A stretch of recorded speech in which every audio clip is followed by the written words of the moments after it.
hablábamos de que hay algo nuevo para nosotros que es el Parlasur. ¿Qué es el Parlasur? ¿Quiénes nos van a representar?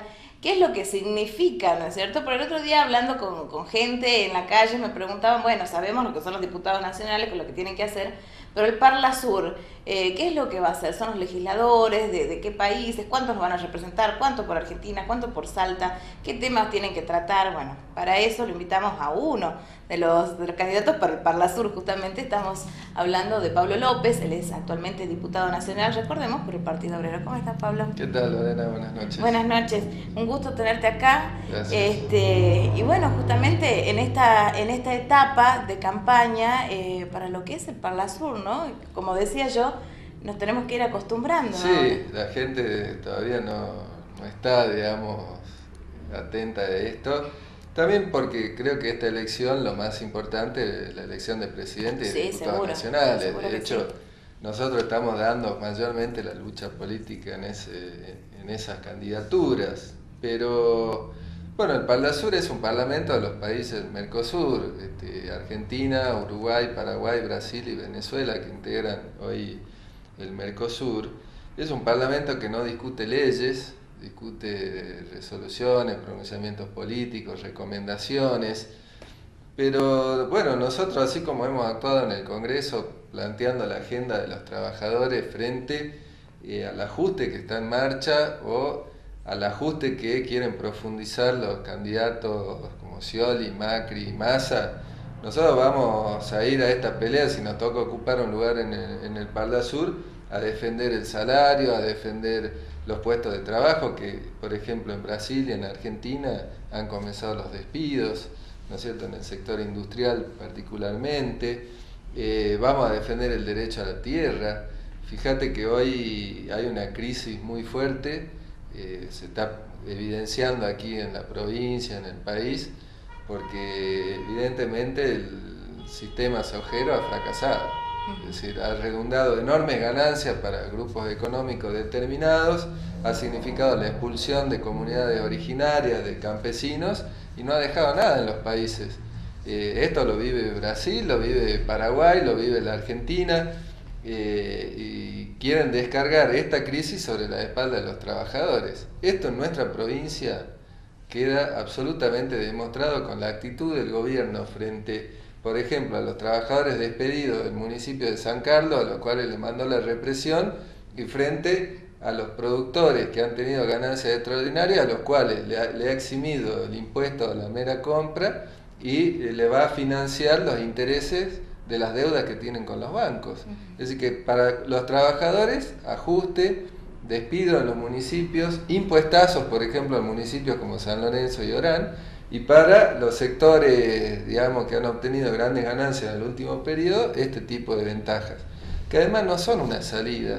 Es decir, esto no va a resolver los problemas de la provincia. Acá hay que ir a una rediscusión de qué se va a hacer con la tierra, y esto también está planteado a escala continental, si se quiere, ¿no es cierto? Es decir, se va a seguir produciendo soja, desmontando y expulsando gente, o la producción va a estar pensada en función de los intereses generales de la población.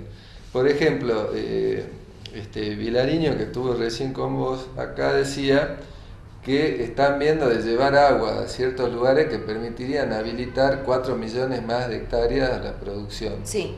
Ahora, ese es el plan agroalimentario que tiene este gobierno, que está atado a los acuerdos con China por el ferrocarril Belgrano, ¿no es cierto? ¿Qué significa esto? ¿Que el 28% de pobres va a tener con qué comer? No, hoy ya la Argentina produce alimentos para 400 millones de personas, lo que pasa es que lo exportan, lo venden al exterior mientras los chicos mueren de hambre. 4 millones de hectáreas más va a profundizar eso, porque lo que van a producir son grandes pools de siembra que van a seguir exportando. Entonces acá hay que ir a una discusión integral de qué es lo que hacer con la tierra, con los recursos naturales. Por ejemplo, nosotros, y hoy a unos colegas tuyos les comentaba, nosotros antes de esta Parlasur que ahora se va a votar, el Parlasur ya viene funcionando en realidad, pero lo elige el propio Congreso, elige los representantes. ahora se van a elegir en todos los países de manera directa. De paso, explico un poquito cómo sí, se elige. Son para que sepan, sí. 19 parlamentarios que se eligen por distrito único en todo el país. Entonces está la boleta presidencial, en nuestro caso Altamira Giordano, la boleta del Parlasur Nacional, que son 19 candidatos, donde encabeza Marcelo Ramal y está Gabriela Serrano como candidata en el puesto número 7, los diputados nacionales y los diputados del Mercosur de cada provincia. En cada provincia se va a elegir uno solo por cada provincia, es decir, que el que gana es el único representante. Bueno, nosotros ya, sin esta elección y sin estar en el Parlasur, hemos actuado ya, digamos, en relación no a lo que es el Mercosur, que se ha inventado para favorecer a los grupos empresarios, particularmente las automotrices, que consiguen exenciones impositivas y pueden moverse de un país a otro, particularmente Argentina y Brasil. Nosotros hemos actuado a escala continental en función de los intereses del conjunto de los trabajadores.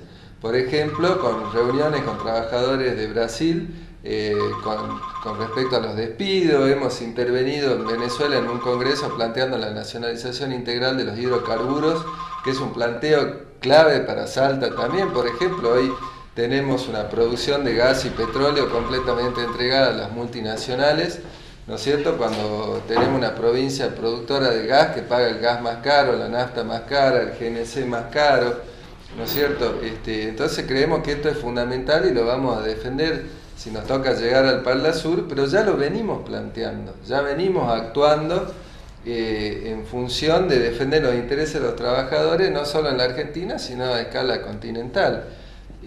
Pero bueno, creemos que el eje principal en esta elección no lo va a tener el Parlasur, por eso la gente también, no sé, digamos, algunas dice qué es esto, pero no se preocupa demasiado, el eje está en la candidatura a presidente y de diputados nacionales. Nosotros vamos a dar una lucha para que Altamira sea nuestro candidato a presidente, se consolide el Frente de Izquierda como una alternativa política nacional y que podamos tener en el Congreso un bloque más amplio de diputados, más grande, para poder defender toda la agenda que ya venimos defendiendo, que incluso con conquistas parlamentarias. Fíjate que en 1 año y medio que llevamos en el Congreso conquistamos la ley para los ex trabajadores de YPF. Que es importantísimo, ¿no? Fundamental. Para nosotros aquí en Salta, sobre todo, es fundamental.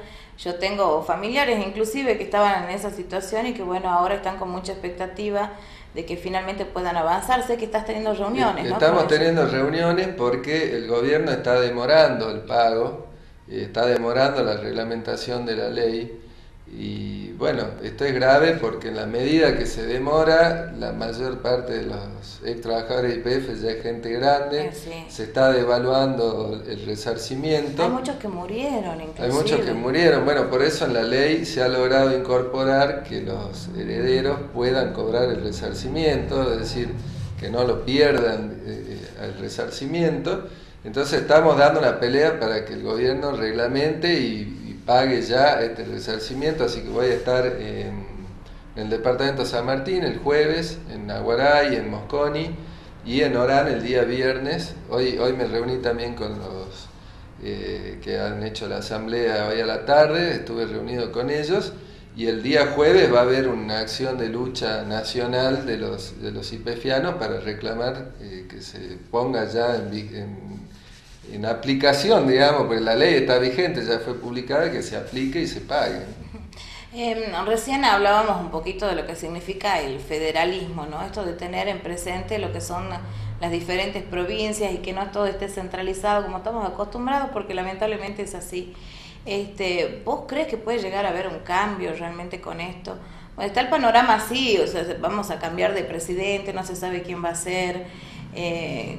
Viene planteado así el tema. Hoy por hoy los legisladores no sé si han hecho lo suficiente como para que pueda existir una verdadera coparticipación con las provincias, para que tengamos, bueno, lo que realmente se merece, ¿no? Por ejemplo, Salta, que somos productores por el tema del gas y tantas otras cosas.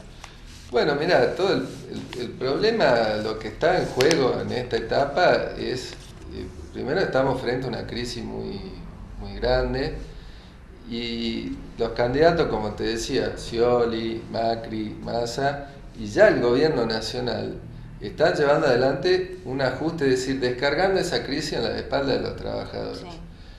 Y esto implica, digamos, que los eslabones más débiles, como son los municipios, por ejemplo, son los que ya han empezado a sufrir. Acá en Salta podríamos decir que tenemos el ensayo de lo que va a ser la crisis más en general en todo el país. Ya hay municipios con problemas muy graves, ¿no es cierto? Y esto no depende simplemente de una coparticipación, digamos. Depende de una discusión de qué se hacen con los recursos, ¿no es cierto? Hoy, es decir, este contraste que yo te mostraba entre la actitud del gobernador frente a los productores y la actitud frente a los trabajadores municipales que están siendo despedidos, marca que ellos van a usar los recursos del Estado para favorecer a estos sectores en detrimento del conjunto de la población. Bueno, es lo que ocurre en toda materia, es decir, las empresas petroleras han recibido enormes ventajas, sin embargo no están invirtiendo, los trabajadores salteños tienen que ir al sur a trabajar, entonces lo que está en juego acá es eso, y por eso para nosotros es muy importante este proceso electoral, para que el Frente de Izquierda del Partido Obrero se transforme en una herramienta de defensa de los intereses de los trabajadores, que podamos disputar que los recursos del Estado estén en función de resolver los problemas de la población, que los recursos, por ejemplo, ¿qué pasa con los recursos de las exportaciones? Hoy hablaban también Vilariño, sí. Pueden exportar aquí y allá, pero tenemos todos los puertos privatizados, ¿no es cierto? Por ahí no solamente hacen negocio con las exportaciones, sino que ingresa a la droga.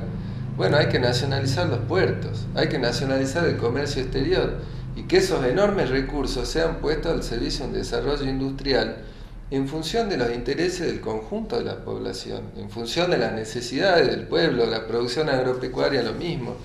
Queremos que se abra un debate sobre estos problemas frente a candidatos que dicen, bueno, hay una crisis, nuevamente la quieren descargar sobre la espalda de los trabajadores que han venido demostrando que no están dispuestos, por eso salen a luchar, a enfrentar, a discutir el salario, a defender los puestos de trabajo, los jubilados a defender la jubilación. Bueno, ese es el gran problema que está planteado en este proceso electoral, que excede, digamos, a la discusión del federalismo, si se quiere, sino quiénes son los sectores que van a pagar la crisis. Entonces, en ese aspecto nosotros creemos que el desarrollo que ha tenido el Frente de Izquierda es muy importante y bueno, vamos con todo para defender nuestra fórmula de Altamira Giordano, para que el compañero Claudio del Pla sea diputado nacional y que junto a otros compañeros de otras provincias podamos integrar un bloque mayor del Frente de Izquierda en el Congreso. Pablo, otro de los temas que siempre, bueno, y son recurrentes en la mayoría de los candidatos y que se habla mucho, tiene que ver con la lucha contra el narcotráfico, las fronteras, nuestra frontera, ¿no? Que es la frontera del país también, digamos, que estamos atravesando una situación bastante complicada. Hoy mismo, a la madrugada, había un cargamento de entre 200 kilos de cocaína que lo detuvieron ahí en el puente, digamos, o sea que ni siquiera estaba pasando por una ruta alternativa, venía directamente por donde entramos todos. ¿Qué pasa con eso? ¿Cuál es su posición al respecto? Bueno, mirá, lo primero es que esto no podría ocurrir sin una complicidad del Estado, de sus fuerzas de seguridad, de la justicia. Fíjate que hay en el norte jueces que dicen que el problema es que hay poco personal, pero sin embargo, a la hora de tomar medidas, este mismo juez que reclama esto, que seguramente es cierto, es decir, hace falta personal en los juzgados, pero él liberó, por ejemplo, al expresidente del Consejo de Joaquín B. González, que le habían encontrado un galpón lleno de droga, a nombre de que en la cárcel había mucha gente. Es decir, hay una complicidad del poder político con esto. Bueno, el tema de los puertos que yo te planteaba, este gobierno impulsó una ley de blanqueo de capitales, donde alguien puede blanquear dinero sin decir de dónde proviene. Por lo tanto, esto da lugar a que se blanquee en fondo el narcotráfico. En nuestro país el desarrollo del juego ha sido impresionante, y allí también es una fuente de lavado de dinero. Es decir, que han creado todas las condiciones para el desarrollo del narcotráfico, que afecta particularmente a la juventud, ¿no es cierto?, que está, digamos, no a toda, pero una parte de la juventud a la cual someten, digamos, a esta situación, no permitiéndole pensar en pelear por una salida, por una alternativa mejor de vida. Entonces, creemos que lo más importante, esto no es un problema simplemente de radares, de juzgados o de más gendarmería en la frontera. Esto es un problema, una decisión política, y es claro que solamente un gobierno de los trabajadores va a tomar la decisión política de terminar con esto, que afecta particularmente a la población de los trabajadores, de los sectores más explotados, ¿no es cierto? Entonces en primer lugar, una decisión política. Mientras exista esta complicidad va a ser muy difícil, ¿no? Y cada vez vemos más en Salta. En estos últimos 2 años hemos tenido 3 o 4 casos de narcopolicías. Es verdad. Es decir que, bueno, ahí se ve claramente cómo es la situación.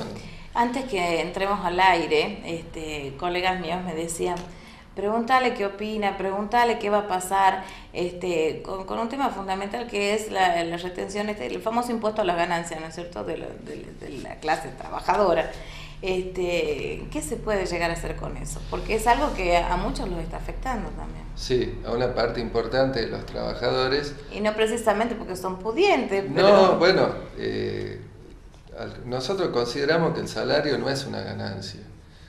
El salario es la retribución, digamos, que recibe el trabajador por el trabajo que realiza. Es decir, no es una ganancia, tienen las empresas.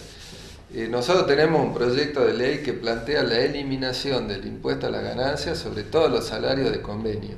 Es decir, que el trabajador que está bajo convenio colectivo no puede pagar, y tampoco los jubilados, ¿no es cierto? Es decir, nuestro proyecto plantea que ningún jubilado puede pagar impuesto a las ganancias. Bueno, defendemos esto porque el impuesto a la ganancia es una confiscación del salario de los trabajadores. Es decir, en este sistema el trabajador tiene 2 derechos fundamentales, ¿no es cierto?, en el sistema capitalista. Uno es el derecho a tener un trabajo, es decir, a ser explotado si se quiere, pero a tener un trabajo, y el otro a tener un salario igual al costo de la canasta familiar.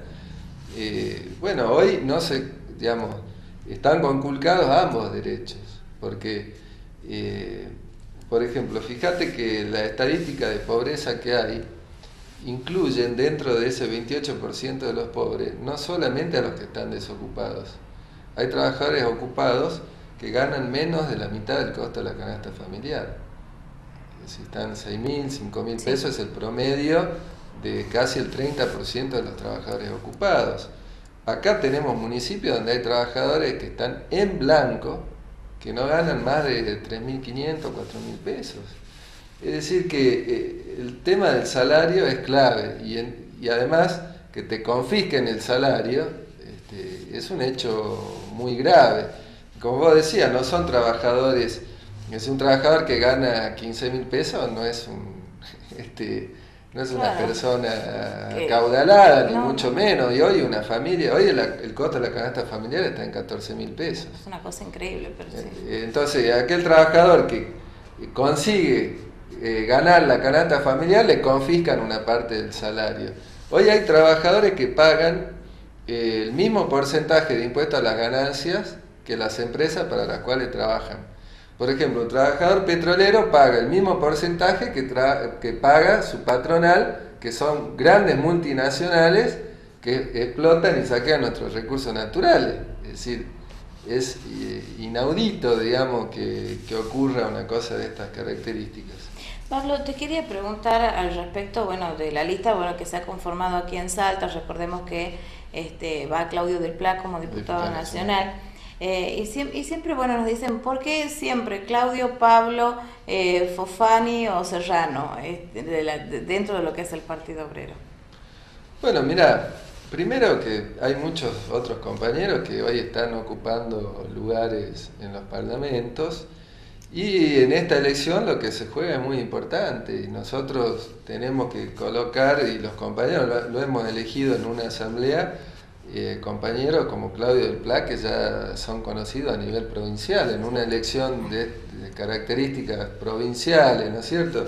Es por una cuestión de conocimiento, entonces. Y en parte, bueno, lógicamente, porque también Claudio del Pla es uno de los principales dirigentes del Partido Obrero, pero es decir, nosotros vamos con todo, es decir, es un mensaje también de que el Partido Obrero va con todo a disputar una candidatura a diputados nacionales o la candidatura presidencial con Jorge Altamira.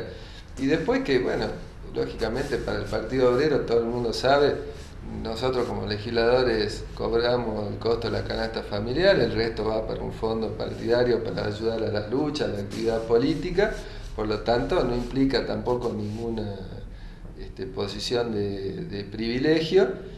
Y además hay otra característica, nosotros nos plantean esto, pero todos los candidatos que van a esta elección fueron candidatos también en las elecciones provinciales. Es verdad. David, Vilariño, Nani. Sí, sí. ¿Cierto?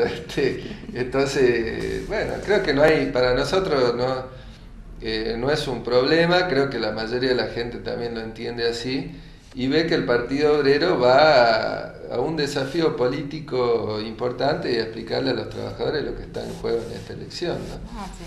Pablo, quiero agradecerte muchísimo por este tiempo.